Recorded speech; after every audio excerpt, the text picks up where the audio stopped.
Hi everybody, in this video, this is for Thursday, May 7th. This is the second part of our story in the 7th grade textbook. On Tuesday, we read the first 2 pages from the Grapes of Wrath. We read this page here, and then this page on the left. For this video, I'm going to read to you page 459 and the last page, 460. Remember, this story was written by John Steinbeck. It had to do with the Great Depression. And here we go. Zoom in a little bit more. Start right here. And the tenant men came walking back, hands in their pockets, hats pulled down. Some bought a pint and drank it fast to make the impact hard and stunning. But they didn't laugh and they didn't dance. They didn't sing or pick the guitars. They walked back to the farms, hands in their pockets and heads down, shoes kicking the red dust up. Maybe we can start again in the new rich land in California, where the fruit grows. We'll start over. But you can't start. Only a baby can start. You and me, why, we're all that's been. The anger of a moment, the 1,000 pictures, that's us. This land, this red land, is us. And the flood years and the dust years and the drought years are us. We can't start again. The bitterness we sold to the junk man. He got it all right, but we all have it still. And when the owner men told us to go, that's us. And when the tractor hit the house, that's us until we're dead.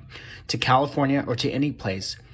Everyone a drum major leading a parade of hurts, marching with our bitterness. And someday the armies of bitterness will all be going the same way. And they'll all walk together and they'll all be dead terror from it. The tenant men scuffed home to the farms through the red dust. When everything that could be sold was sold, stoves and bedsteads, chairs and tables, little corner cupboards, tubs and tanks, still there were piles of possessions. And the woman sat among them, turning them over and looking off beyond and back, picture square glasses, and here's a vase. We're now in paragraph 13. Now, you know well what we can take and what we can't take. We'll be camping out a few pots to cook and wash in, and mattresses and comforts, lantern and buckets, and a piece of canvas. We'll use that for a tent. This kerosene can. Know what that is?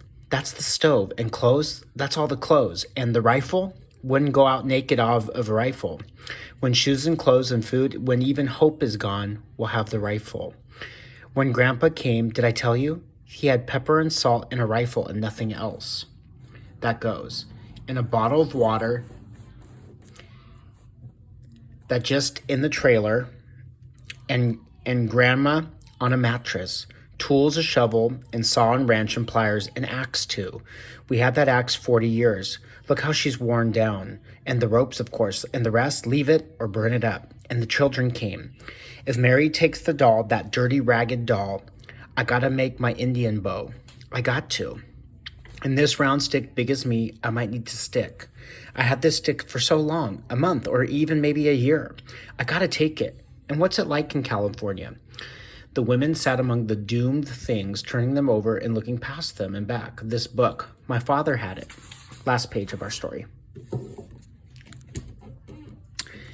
He liked a book, Pilgrim's Progress. He used to read it. He got his name in it. And his pipe still smells rank. And this picture, an angel. I looked at that before the fuss 3 come. Didn't seem to do much good.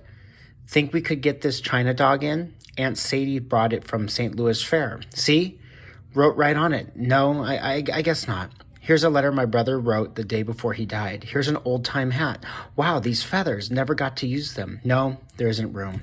We're now in paragraph 17. How can we live without our lives? How will we know it's us without our past? No, leave it. Burn it. They sat and looked at it as it burned in their memories.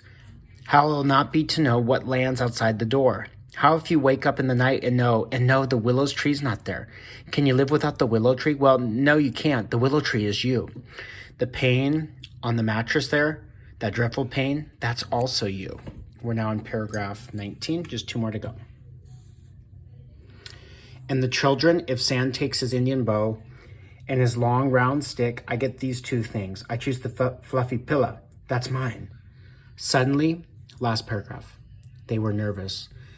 Got to get out quick now. Can't wait. We can't wait. And they piled up the goods in the yards and set them fire to them. They stood and watched them burning and drove away into the dust. The dust hung in the air for a long time after the loaded cars had passed.